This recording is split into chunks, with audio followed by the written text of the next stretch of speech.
Good morning, students. Here we are starting the next topic of chapter 3rd, which is joint venture. Joint venture is another type of an enterprise, a new enterprise we are going to study when two or more firms join together to establish a new enterprise. Here, what does the word joint means? Joint means combination of one or more, two or more, three or more. Joint means when more firms join together to form a new enterprise. A new enterprise is formed, that is known as joint venture. Means we can also say it is a partnership of two or more firms. The two firms contribute capital and participate in the management of an enterprise.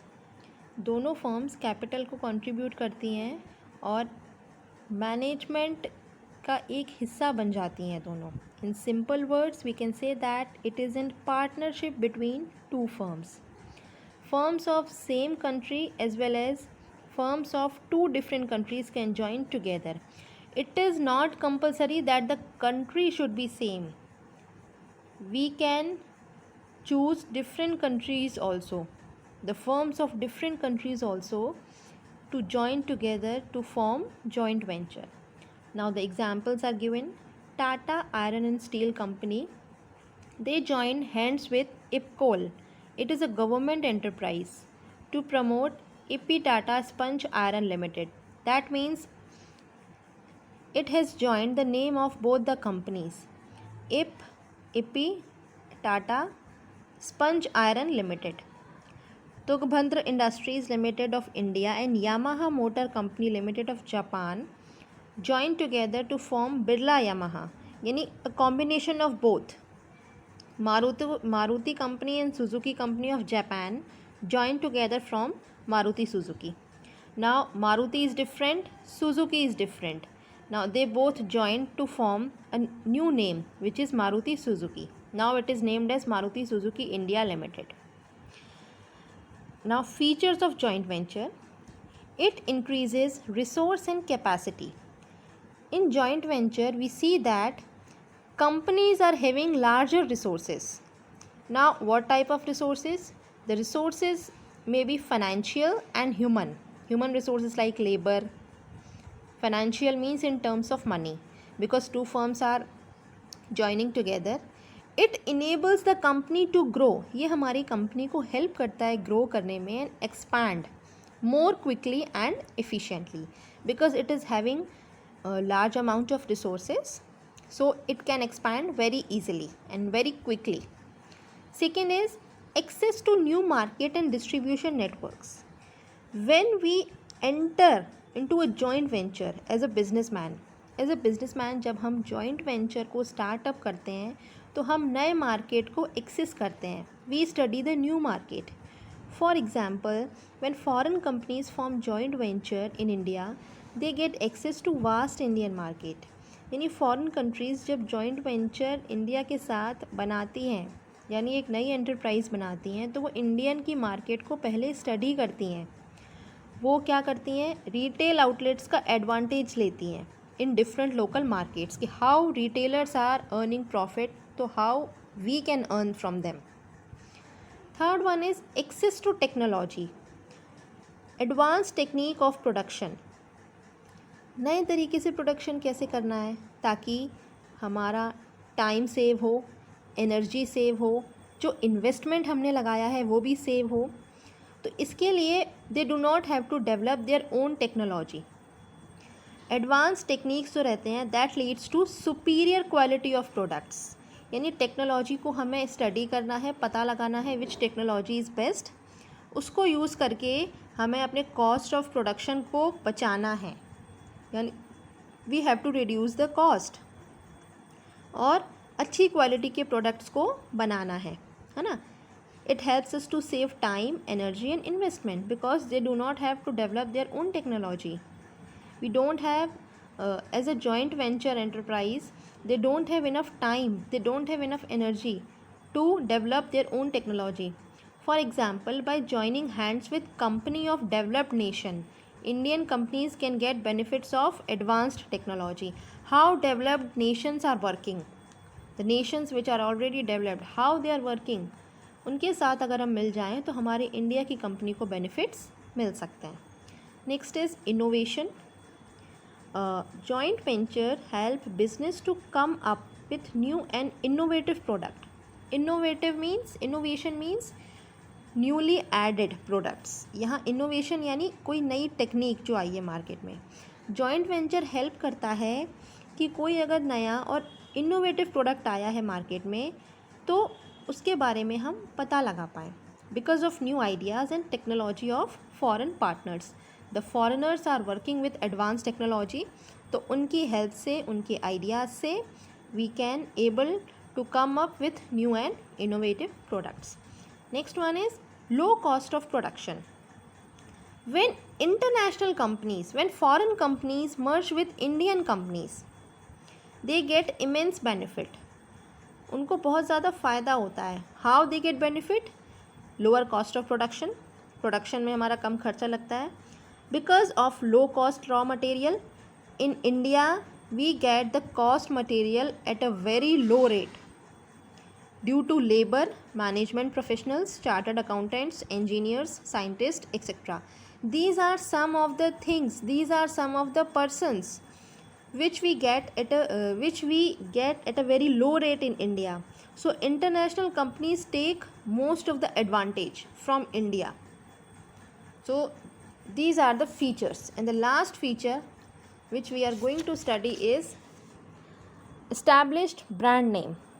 When two firms enter into a joint venture, one of the party benefits from others goodwill. एक party जो है वो दूसरे की goodwill से benefit लेती है. जैसे in the last feature we have studied कि इंटरनेशनल कंपनी जब इंडियन मार्केट के बारे में स्टडी करती है तो वो इंडिया से काफ़ी कुछ फ़ायदा ले लेती है, क्योंकि इंडिया में raw material, engineers, labours, these all are available at a very low rate.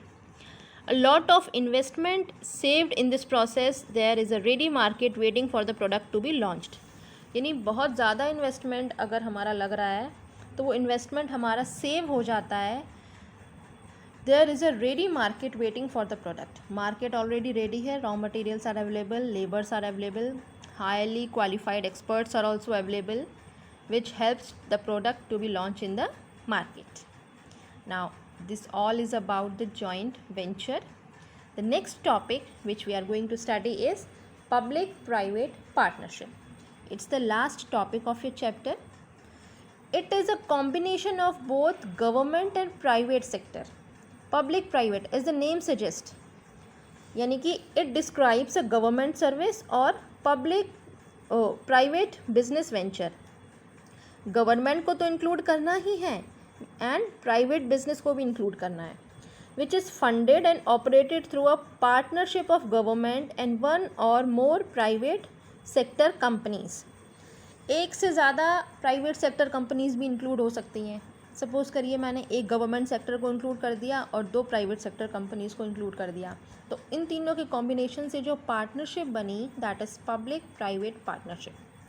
They are also known as PQ, we can also say them public private partnership, PPP and P3.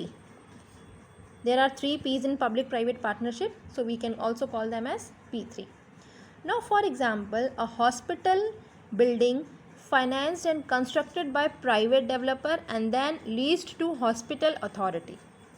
यानी private developer ने hospital building का finance किया, यानी पैसा उठाया और construct कर दिया और उसके बाद वो हॉस्पिटल अथॉरिटी को दे दिया. The private company acts as the landlord. यहाँ पे जो प्राइवेट डेवलपर था वो लैंडलॉर्ड हो गया and provides house keeping services and other non medical services, whereas hospital services are provided by hospital authority. That hospital authority is government. Now how government is, जो finance पैसा लिया था, जो पैसा उठाया था कहीं से, तो वो पैसा जो है वापस देना है. That is the responsibility of hospital authority. Hospital authority here is government. So PPP is the combination of government service and private business ventures. Now features of PPP: contract between public and private party, it is a combination of both, जिसमें private party जो रहती है that provides public service and bears financial, technical and operational risk, यानी private party financial risk को bear करती है, technical risk को, किस तरीके से एक्टिविटीज़ को ऑपरेट करना है, that is all is the work of private party. Next one is cost of using service.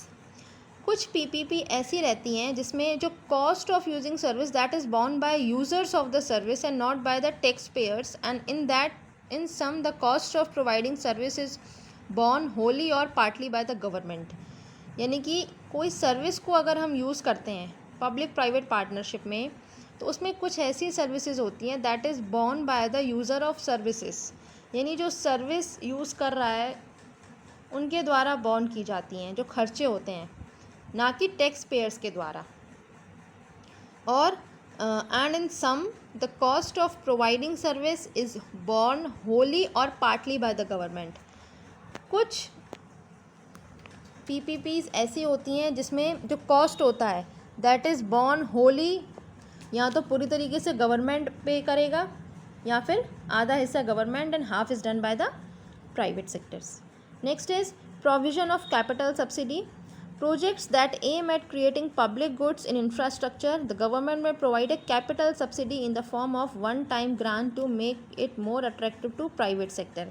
यानी कैपिटल सब्सिडी मिलती है, यानी सपोज़ करिए मैंने कहीं कुछ पैसा लगाया बिज़नेस को स्टार्टअप करने में, कहीं प्रोजेक्ट सेटअप किया, तो जो कैपिटल है जो मैंने इन्वेस्ट किया है उसकी सब्सिडी मिलेगी। Some of the amount we get in the form of return. Some cases में क्या रहता है, गवर्नमेंट में provide revenue subsidy including tax breaks और by providing guaranteed annual revenue. कुछ केसेस ऐसे रहते हैं पीपीपी के जिसमें गवर्नमेंट रेवेन्यू सब्सिडी प्रोवाइड कराती है, यानी revenue means profit plus cost, ये हमें वापस मिलता है, including tax breaks. We have to be free from paying tax, या फिर by providing guaranteed annual revenue, यानी गवर्नमेंट ये गारंटी करती है हमको कि गवर्नमेंट अपनी तरफ से इतनी रेवेन्यू हमको पे करेगी, वेदर वी चाहे हम कमाएं या नहीं। Next one is pertaining to high priority projects in public welfare. PPP is suitable for high priority projects such as infrastructure sector. PPP is used in government projects targeted public welfare, example Delhi metro rail corporation. PPP वहाँ ज़्यादा काम करती है जहाँ पे इसकी ज़्यादा priority, जहाँ प्रोजेक्ट्स की ज़्यादा प्रायोरिटी हो, यानी जिस प्रोजेक्ट पे जल्दी काम करना हो हमको, जैसे कि इंफ्रास्ट्रक्चर सेक्टर हो गया, हमारी जो कंट्री है उसका infrastructure that is developing day by day, तो वहाँ पे PPP works more and it works for public welfare also. It gets its target on government projects also like Delhi metro rail corporation. Many of the metros are being prepared in most of the countries. They are prepared due to public-private partnership. The next feature is sharing of revenue. The revenue is shared among government and private enterprise because it is the combination of both government and private enterprise, but in agreed ratio. दोनों के बीच में एक ratio agreed होता है, उसी के according उनका जो रेवेन्यू होता है वो शेयर होता है। Revenue that is cost plus profit. Last one is problem with PPP. The main problem with PPP project is that private investors obtained a rate of return that was higher than the government bond rate. यानी कि private sectors को ज़्यादा rate of return मिलता है जो कि higher रहता है गवर्नमेंट बॉन्ड रेट से, even though most of the income risk is borne by public sector. Risk जो रहता है that is borne by public sector, borne by government, but private sector takes the advantages.